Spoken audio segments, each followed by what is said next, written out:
just bought his new car 3 days before that. And he was just riding around in his car. He said, Mom, I'm going for a ride. And they killed him. They killed him. Wow. So that's the mom of Dexter Reed, who says that, the police just, he was pulled over. He wasn't wearing a seatbelt and the police killed him. That's the story. There you go. No more of the story. That's all you get. That's all you get. He got pulled over for a seatbelt violation and they shot and killed him. Huh. So there seems to be, first off, welcome back to the program. Dana Loesch here with you. Seems to be a missing part of that story. I don't know if you knew that or not. So this happened in March. There's body camera footage of it. And you can see that in the body camera footage, the officers ask him to roll the window down. They try to open the door because he's rolling the window up. And then he apparently shot at police 11 times. And it's all on camera. He shoots from inside the car, apparently first, and then officers are trying to run away and take cover. And then they discharge their weapons in return. And the press reported, the way that they reported this, they said that officers shot Dexter Reed 96 times, 96 shots, just because he wasn't wearing a seatbelt. I'm not kidding you. That's how they're reporting this. That is literally how this is being reported. Including, this is from NBC Chicago. And they're asking about police use of force. How officers fired 96 shots. They tried to surreptitiously correct their subhead, by the way. But people caught it. That's the way it's being reported. That, they fired 96 shots at him. They pulled him over because he wasn't wearing a seatbelt. What they failed to say was that the first shots came from Reed, and 11 of them were from Reed. And you can literally, if you can slow and do frame by frame of the body camera footage, and you can see that they only drew down on Reed after Reed fired at them. He refused to comply. He rolled his window up. And the police officer who was, because it was a traffic stop, he was totally normal, drawing in he's acting in a normal manner. And apparently he saw Reed take his gun out, which caused him to draw his weapon. And by the way, do you realize too that Dexter Reed was already on a pretrial release because he has a long record of violent crime, and some of that violent crime involves shooting. He apparently already committed another one shooting already, and he was on pretrial release. So one of the things that we don't know is when he was pulled over, at that point, had officers already run his plates? Did they find this already? Did they find that he was on pretrial release and that he had a string of violent felony convictions? This guy's a repeat violent offender. He's literally the guy that drives crime. When we talk about repeat violent offenders, it's this guy. So did cops run his plates and find out, oh my gosh, this is the guy. He's on how the hell are you on a pretrial release and you've literally been involved you committed you shot somebody. You're on a pretrial release. You have a string of violent felonies and you shot somebody. And even after Reed refused to comply, I thought officers were still cool. But the way that the cop acted, the way it went is that he apparently saw Reed's gun in the car, which grabbed. He went to, but Reed already fired the first shot at him before he could get shots off. And that's when they were running and taking cover. You literally would never, if you were just reading and going by the news reports the way it is, you would not know that Reed shot and injured officers first before they ever fired a shot. That's what happened. He drew his gun and he fired and injured officers before they could even take cover. And you got this mother coming out there. You raised a criminal. That woman raised a criminal, and she's going to act like she's going to fall down and do all this stuff. Girl, you are not the victim. Stand the hell up. Maybe raise your kids a little better. Maybe raise them. Are you not supposed to say that stuff? Because I'm tired of people raising thugs and criminals, and that's what it is. I don't care what you are. I don't care what age you are. I don't care what background you are. This is ridiculous. Stop enabling this stuff. I mean, a friend of mine noted and was put this out on X.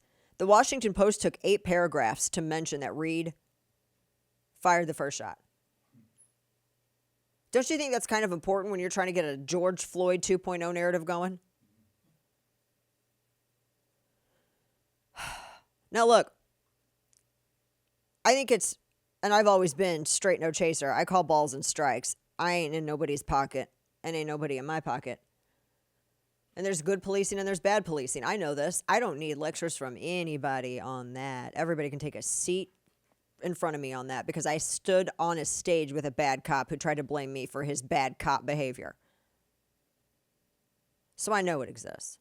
And I know bad policing exists. I was on stage with it.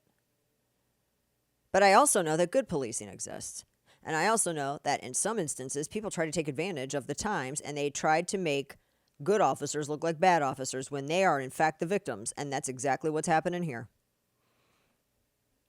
8 paragraphs in the Washington Post decides, oh, by the way, Dexter Reed fired the first shot.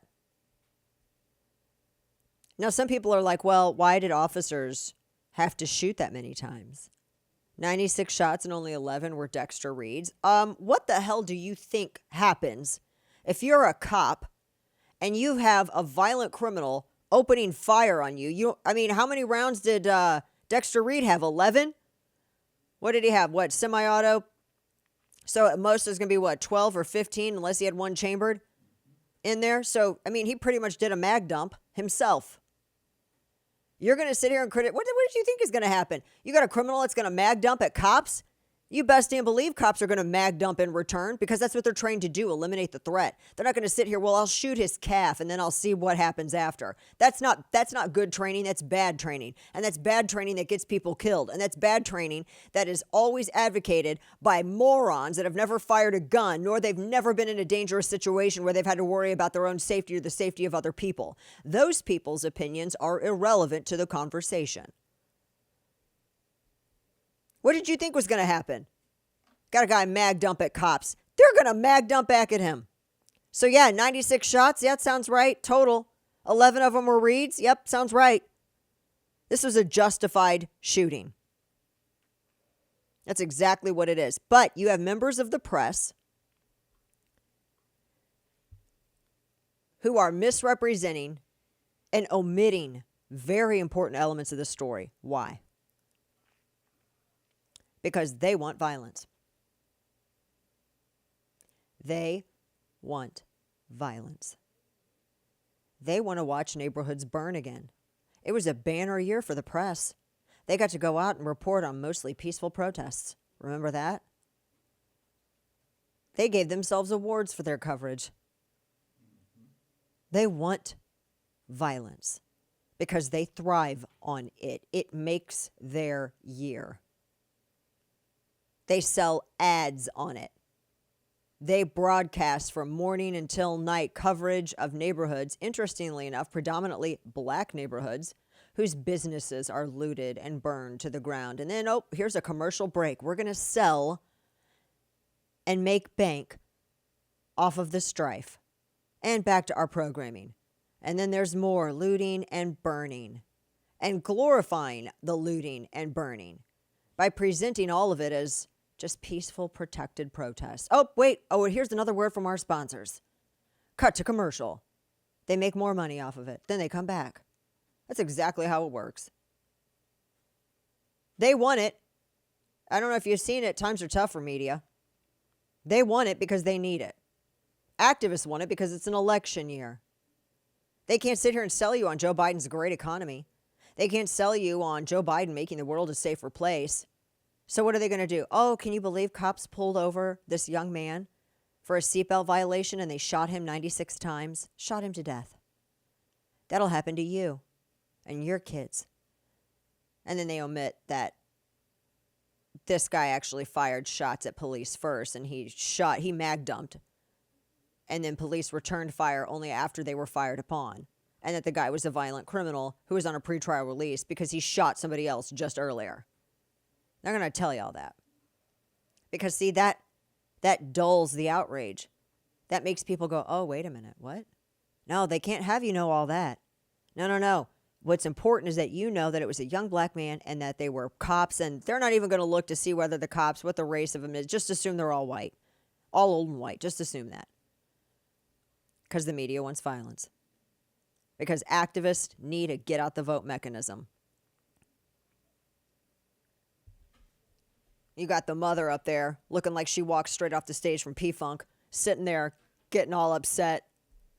Oh, and they just shot him. Mama, you gonna tell the people that he shot at them first? What was your son doing with the gun when he's a felon? What is your son doing out driving in his car when he has a string of felonies on his record? What is your son doing shooting people? He already shot somebody else. That's why he's on a pretrial release. What is he out there doing, Mama? Some people were saying, well, why did police pull him over for a seatbelt violation? If you want to have an argument about seatbelt violations, argue that separately. Don't try to conflate it to think that you're going to make your weak point strong. You actually make it sound dumber. How do you expect police to enforce a regulation like that? If you don't like the law, then change the law. But you don't change the law by shooting at cops 11 times.